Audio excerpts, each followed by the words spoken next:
Hey everyone, Norm from Tested here at Prop Store with Prop Store's Maegen Hensley. Maegen, so good to see you again. It's good to see you too. Welcome back. Thank you. Last time I was here, we had Star Trek costumes where you were so gracious enough to show me. Those are costumes from the new Star Trek shows, Discovery. Short Treks. Yes, yes.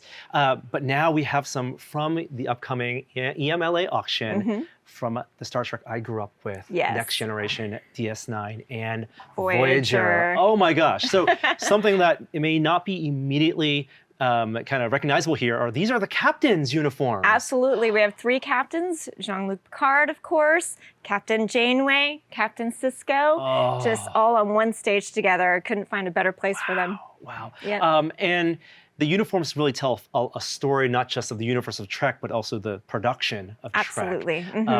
This is Picard from season 3 and beyond, so I don't know exactly That's correct. Which season. You know, the first couple of seasons, they decided to do jumpsuits. And then they switched to the two-piece, so you see the tunic and the pant. And then you also see Picard wearing his rank badges, rank pips up on his collar. It's a great representation of the sort of the origin and then the evolution of this costume that goes from one season and one show to the next. As I understood it, the first 2 seasons, they were more kind of unitard-like, single piece, you know, spandex, and actors maybe didn't really enjoy long days in those. So when they brought in costume designer Bob Blackman for the rest of the Star Trek shows, one of the things he did was kind of modernize it. And the cut of this, it has shoulder pads in here. Yeah, absolutely. The physique, they completely changes. Yes, you know, it really focused on that wedge shape, made them look a lot thinner with the black on the bottom, color on the top, really highlighting their individual departments as well with that color. And the collar, the trim made it more kind of like, you know, calling back to the days of naval uniforms. Yes, exactly. Right, with that piping around the top.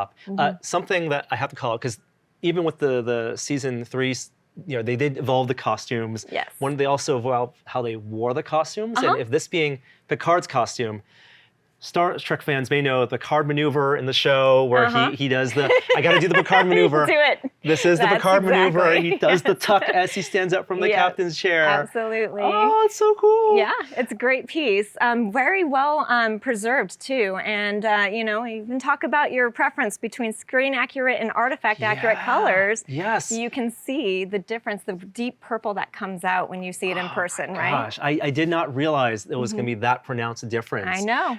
I just chatted with someone who was doing 1/6 scale representations of these costumes, and they do the screenshots, and there's the screen, the way we remembered it, the way they remastered even for the Blu-rays, the 1080p versions. Very maroon. Yes, but in person, it has the fuchsia. It has a little bit of that pink in. It does. And it's so pronounced in here. Wow. I know. And then we moved right on to Janeway, where you can actually almost see a little bit of that maroon popping out a little bit more, you know? I mean, they moved all of that command color up, slimmed her down with the nice black silhouette, and moved right back into jumpsuits. Flight suits. I think they were pulling from flight suits. Flight suits, that's right. It's a never-ending journey for her. Yeah, exactly. This style of suit was introduced in Star Trek Generations. Yes. And it was one of those inexplicable things. In the first half of the movie, they'd be in the Next Generation style uniforms, and suddenly, with no explanation, they're suddenly wearing these style uniforms, which they introduced in Voyager with the Dickie, of course. Yeah, it's actually a full shirt in this one. Right, yeah, zip up in the back. You can see the sleeves there. What I love about this is it still has its, you know, hook and loop partial for the badge there. Is it cut to the shape? You know, a triangle. I think it's a little bit of a triangle, right? Exactly, because you know, I mean, they.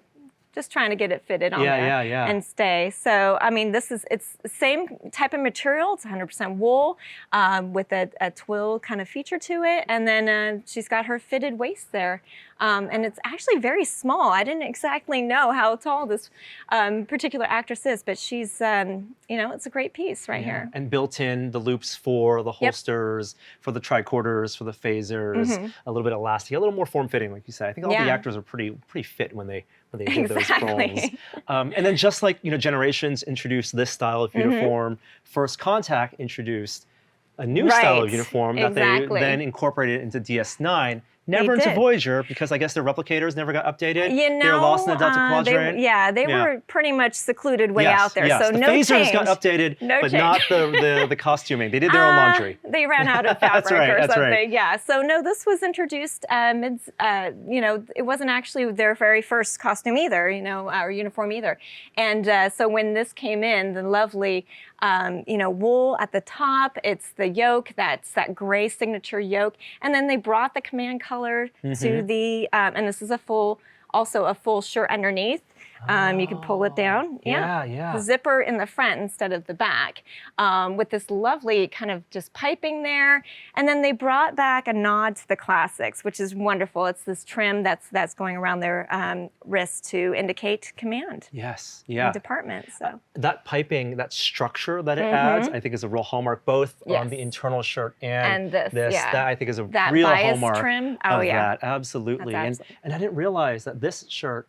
Is this, in my mind, it was always folded over. Oh, yeah. As you might buy like a turtleneck. No, you have to curve that thing, so you can't do that on a straight of grain. Makes Absolutely. so much sense. Very comfortable knit, same actual fabric. So it's a knit jersey, and they just, made these lovely, comfortable shirts for them. And they did have the stirrups in the bottom? They do. These ones are a little tall. Sometimes I can't pull them down all the way for the mannequins, but yes, they absolutely have the signature stirrups in order to get those into those boots and no need for a card maneuver for your ankles. Exactly. But they did have that cut open here because they wore the boots. Yes, exactly. But it's the same type of jumpsuit center front zipper as you see in Voyager as well. So it's a great evolution of command uniforms that you're seeing on this stage. Wow.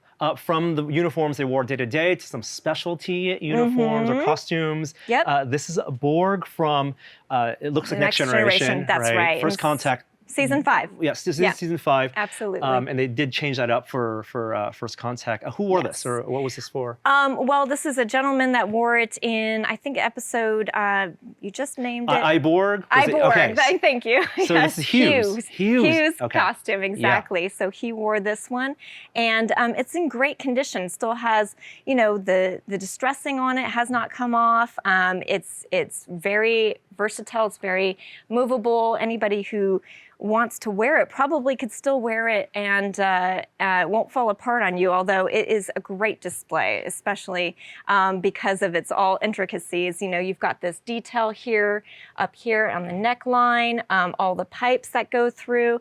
I mean, it's a gorgeous piece. Borg, sounds Swedish. Borg.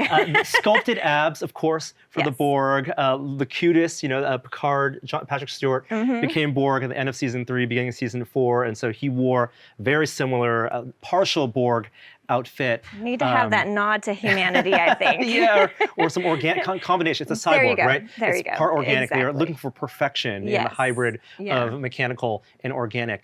Something I'm noticing, this, is a pure kit bash part. So that's a computer cable, They're right? And yet there's some kit bash parts that are it's castings. Like you see a repeated pattern from this helmet piece, this triangle, which goes on the neck and also on the shoulders, but painted differently with different amounts of relief almost. But they spent just time making these small little Greeley sets. I think they needed to put their signature on these absolutely intricate pieces. I mean, you can see some that might have been, computer parts, and some that were definitely printed. But it all adds to complexity of this uniform here, or I should say costume. It. All the way down to the shoes. The shoes are fabulous.